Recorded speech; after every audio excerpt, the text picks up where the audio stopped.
Hitler massacred 3 million Jews.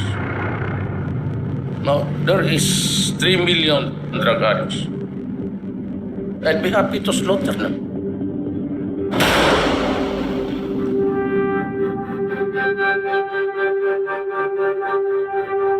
Another night, another killing in the Philippine government's war on drugs. All of this openly encouraged by President Duterte in what has become open season for anyone suspected of being tied to drugs. His orders to his people and his police: kill them. At least, if Germany had Hitler, the Philippines would have, but, we. President Duterte is delivering with a vengeance on his promises, mass extrajudicial killing. My campaign against drug will not stop until the last pusher and the last drug lord are one shot in the head would do it. Do not sometimes they pump several bullets, that's crazy. And that would be the order that I would give to all military and policemen. If you kill somebody, you tell him that is the order of Duterte.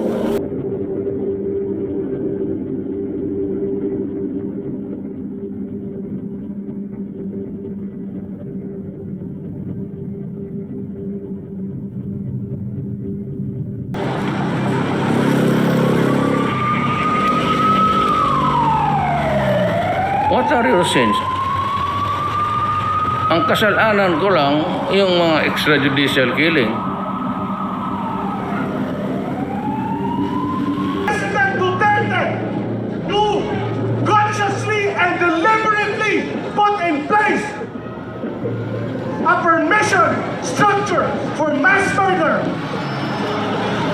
And in due time, you will be held accountable for the thousands of extrajudicial killings in the Philippines. Saan mo namin si Duterte? Karapatang banda! Hipag laban! Hipag laban! Karapatang banda!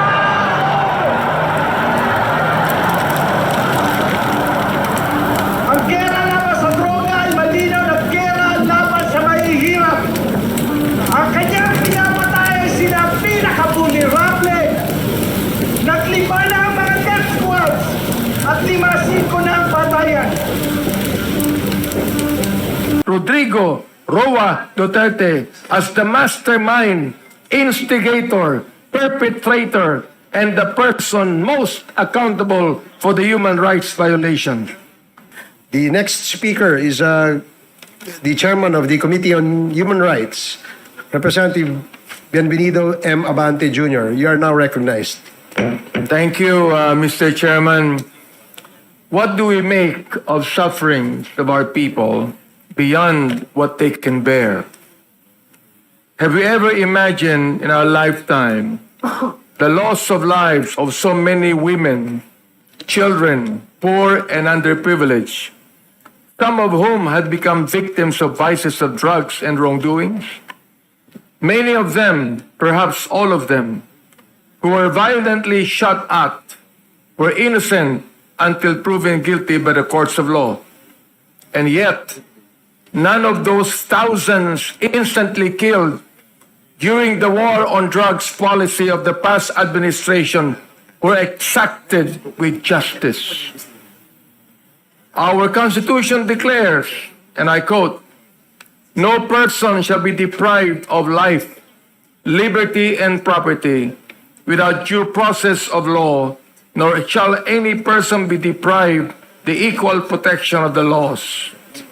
But this constitutional provision was unceremoniously blotted out by the blood and tears of the victims of extrajudicial killings. From 7,640 illegal drug suspects who died in police operations to a total of recorded 20,322 deaths for the period of July 1, 2016 to November 27, 2017, or a daily average of 39.46 deaths. The death of one person is a tragedy. The deaths of thousands is an even greater tragedy. Isaiah 1:17 and Psalm 82 verse number 3 tell us, and I quote, "Learn to do well, seek judgment, relieve the oppressed, judge the fatherless, plead for the widow, defend the poor and fatherless, do justice to the afflicted and needy."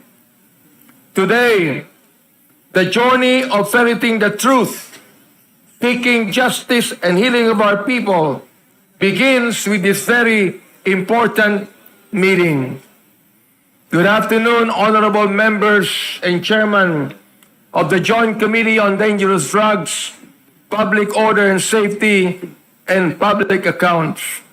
The Committee on Human Rights has conducted 5 public hearings and 1 briefing on the alleged extrajudicial killings, or EJKs, committed during the implementation of the War on Drugs policy under the administration of former President Rodrigo Duterte. In the agenda were House Resolution number 14, introduced by Representative Raul Daniel A. Manuel, in privileged speech of Representative Castro, delivered in the plenary on November 8, 2023. Pursuant to its mandate under the rules of the House, the Committee on Human Rights is cognizant that our inquiry in aid of legislation focuses on, and I quote, "all matters directly and principally relating to the protection and enhancement of human rights, assistance to victims of human rights violations and their families, the prevention of violations of human rights, and the punishment of perpetrators of such violations." In the exercise of the constitutional powers of Congress to conduct inquiries in aid of legislation articulated in Section 21, Article 6 of the Constitution, the committee abides by the House Rules of Procedure governing inquiries in aid of legislation, and have respected the rights of our witnesses of due process, interparliamentary courtesy, and legal processes required in the inquiry.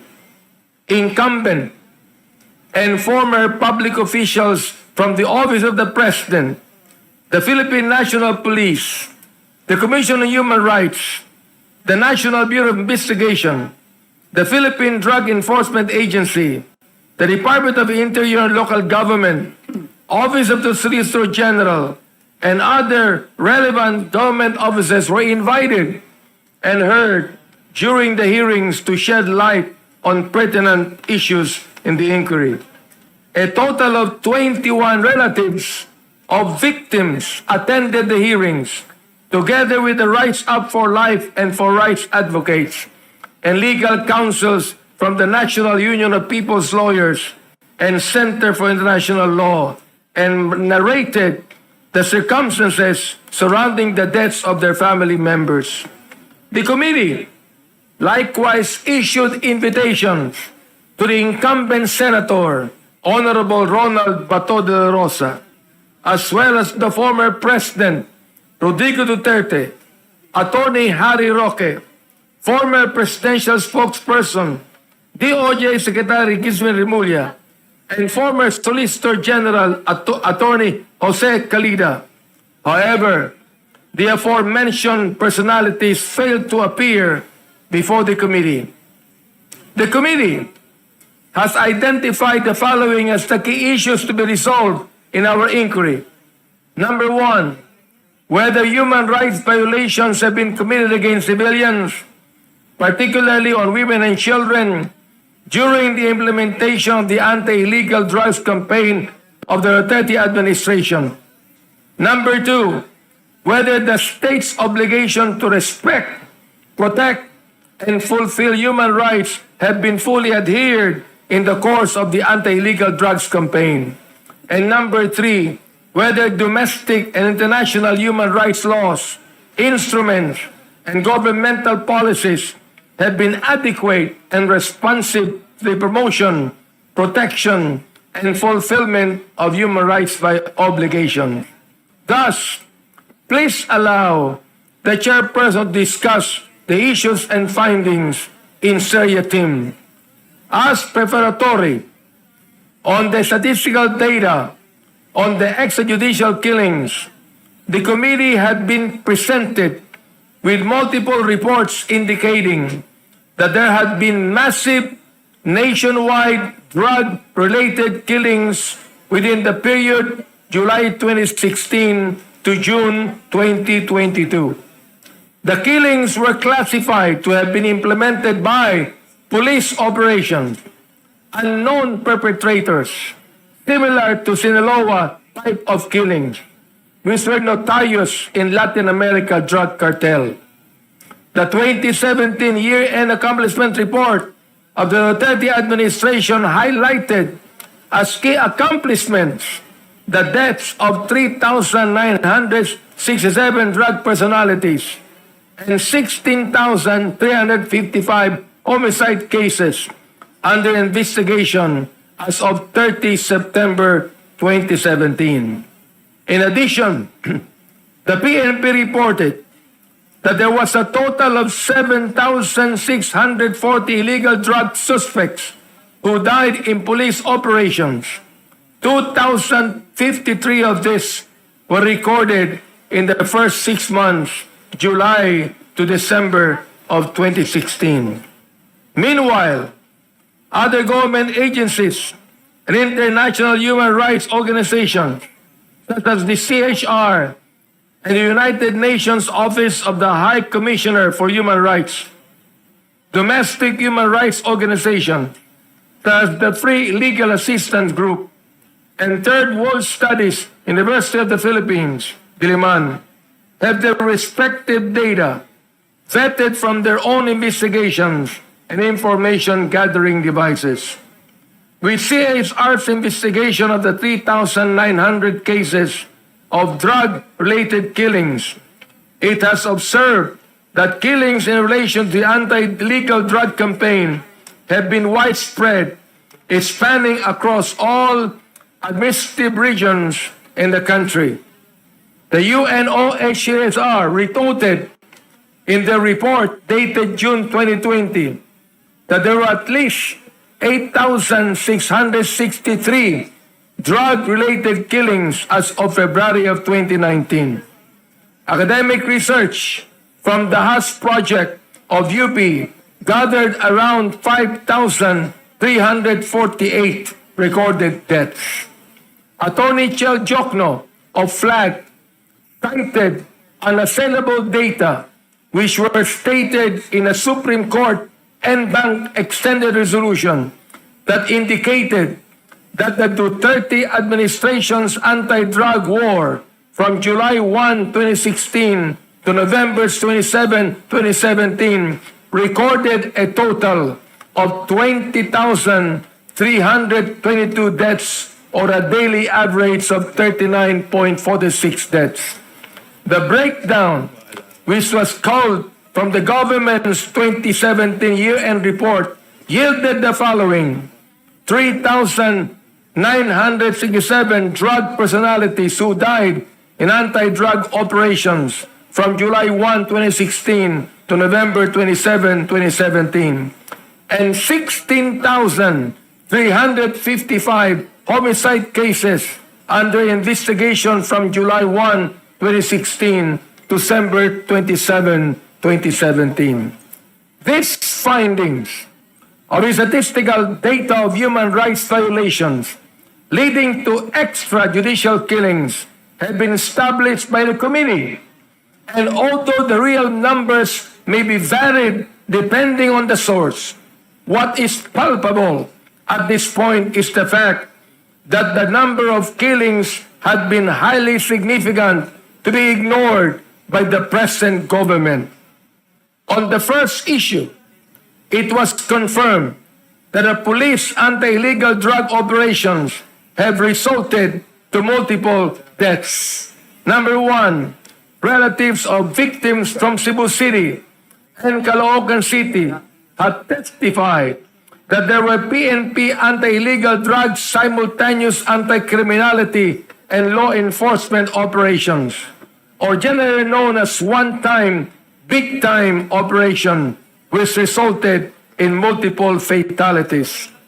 It was deemed that most incidents of the said OTBT operations lacked probable cause, since the police officers did not issue warrants of arrest. Number two, there were rampant drug-related killings by unidentified perpetrators. The relatives of the victims who claimed that the assailants were unidentified as they were in civilian clothes and wore masks and bonnets. Some of the attacks were brazen, such as when assailants had intruded victims' houses and forcefully taking them or mercilessly shooting them dead, even in front of witnesses. There were those killed by unidentified men in motorcycles, or generally known as riding in tandem. There were also incidents that victims were found dead away from their houses with gunshot wounds, hands tied, or bodies wrapped in blankets. There was commonality of the targets, with victims being the drug list or perceived drug addicts. Killings were systematic, and that there was a conducive environment where perpetrators were given a sense of immunity. Number three, there were varied and suspicious drug lists being referred to by authorities. As regard the drug list, various lists, such that the former president's drug list, were referred to by the authorities, and the process of producing the said drug list and delisting certain individuals from the list were not systematic and formalized, indicating a violation on the constitutional rights to information and due process. In the study conducted by UP Third World Studies, out of the 5,348 deaths, 51% of, or 2,709 victims of killings were accused of being drug pushers, and 34% or 1,831 belong to the drug watch list of the Duterte administration. Number four, Oplan Tokhang, a policy of the PNP under its command, Circular Number 16, signed in 2016, was improperly implemented. The surrenders were not voluntary, since during the random knocking of the doors or the house-to-house visits, the police would require residents to provide information and undergo drug tests. The information provided to the police through this manner was not properly validated according to regulations. The voluntary surrender was considered an extrajudicial confession when there should be a signed confession in the presence of a counsel and a trusted witness for it to become admissible in court. If the person waives a legal counsel, there should also be a signed document expressing this concern. This process was violated. The drug testing that was implemented is considered a violation of the right against self-incrimination, and also a violation of the Comprehensive Dangerous Drugs Law, wherein drug testing should be certified by the Department of Health. Moving on to the next major issue, on whether the state's obligations to respect, protect, and fulfill human rights have been fully adhered to during the course of the anti-illegal drugs campaign. The following state testimonies came about. Number one, human rights advocates, former Senator Laila De Lima, and UPL lawyers, Attorney Nery Colmenares and Attorney Maria Cristina Conti, have identified and pointed to former President Rodrigo Roa Duterte as the mastermind, instigator, perpetrator, and the person most accountable for the human rights violations. Senator De Lima said that the drug war was implemented as an official program of the Duterte administration when he assumed office as president.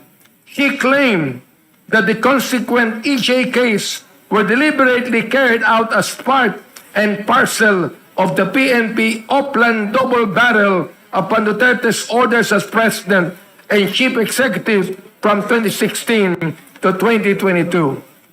In the academic research of UP Professor Sol Dorotea Iglesias, published in a 2023 journal Asian Politics Policy, it was shown that drug crime-related killings in the Philippines are statistically correlated with former President Duterte's term of office. Number two, the CHR, based on its investigative report, rationalized that the government has failed in its obligation to respect and protect the human rights of every citizen, in particular victims of drug-related killings, and that it has encouraged a culture of impunity that shield perpetrators from being held to account. It can be deduced from the testimonies and reports that there is a lack of interest from the PNP to investigate on drug-related killings. Some of the victims' families were denied by police officers when they tried to report the incident or request for police reports, and some incidents were not investigated at all, while some cases also had no follow-up investigations by the police. The CHR and legal counsels of victims had also difficulties in gathering evidence from the PNP, with reference policy as an excuse to refuse access to police documents. Number three, the PNP non-filing of cases against police officers involved in incidents of death died in police operations was alarming. Of the 6,486 reported incidents of depot, Brigadier General Matthew Bakay, Director of the PNP DIDM, disclosed that PNP had not filed any criminal charges against its own personnel. There had only been 52 drug-related non-laban cases which are being investigated by NBI, and these were referred to them by the DOJ. Number four, the reward and quota system in the PNP during the war on drugs have surfaced. Police Major Emil Garcia, former Police Community Precinct 4 Commander in Batasan, is stated on record that Police Colonel Lito Patay, former commander of Batasan Station 6, required PCP commanders of Barangay Batasan to conduct tokhang operations in at least 50 households per day. Pulitzer Prize awardee Mr. Manuel Mugato reported in his Reuters investigative series that his source admitted that the reward system and quota system existed, which have been the motivation of the police officers at that time to engage in extrajudicial killings. If the police would not execute the killings, other civilians would be hired to do the dirty job.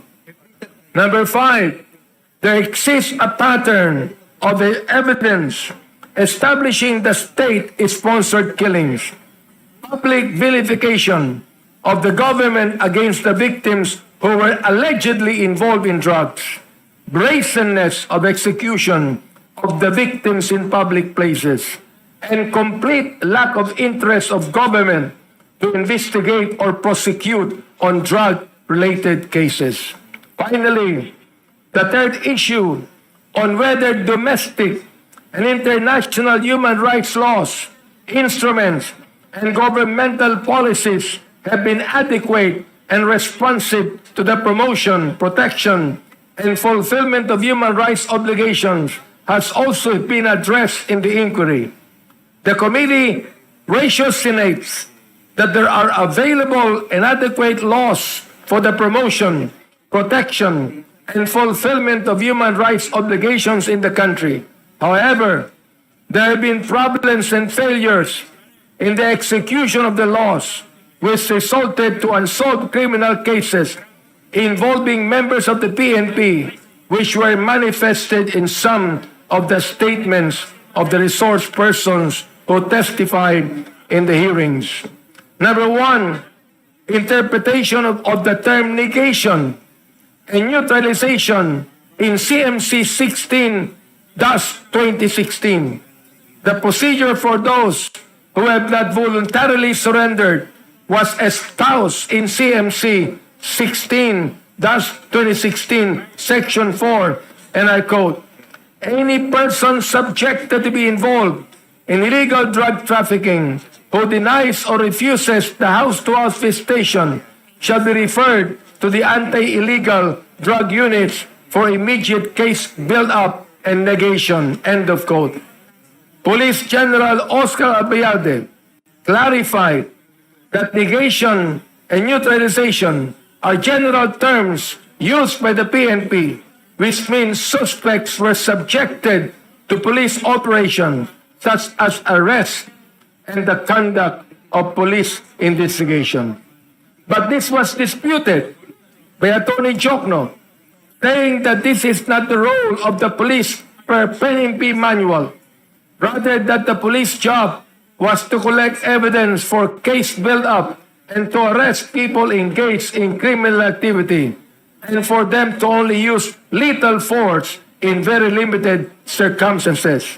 Number two, Philippine National Police Internal Affairs Service non-observance of its duty to file criminal cases against erring PNP officers in court per Section 39, subparagraph of Republic Act number 8551. Number three, amendments to the PNP Rules of Procedure for police operations resulted in fatalities. Lastly, the inquiry is in aid of remedial legislation. The following have been initially proposed as possible areas for legislation. Number one, enact laws that separately penalize human rights violations committed during or as a result of anti-legal drug operations, including drug-related extrajudicial killings by law enforcement and non-law enforcement perpetrators, planting of evidence and extortion.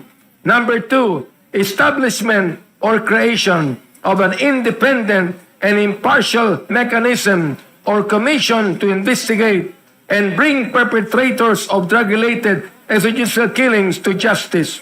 More importantly, those with command responsibilities, and provide adequate redress and reparation, rehabilitation, and support services, including access to safe houses, legal aid resources, and social and health care. Number three, strengthen the power of the CHR to investigate cases involving human rights violations and abuses, including rightful access to police documents, right to receive regular reports of drug-related killings from concerned agencies, unhampered investigation, and prescribed criminal and administrative penalties for non-compliance. Number four, a special law which shall define widespread abuses and violations of human rights as crimes against humanity. And number five, mandatory autopsy of suspicious deaths.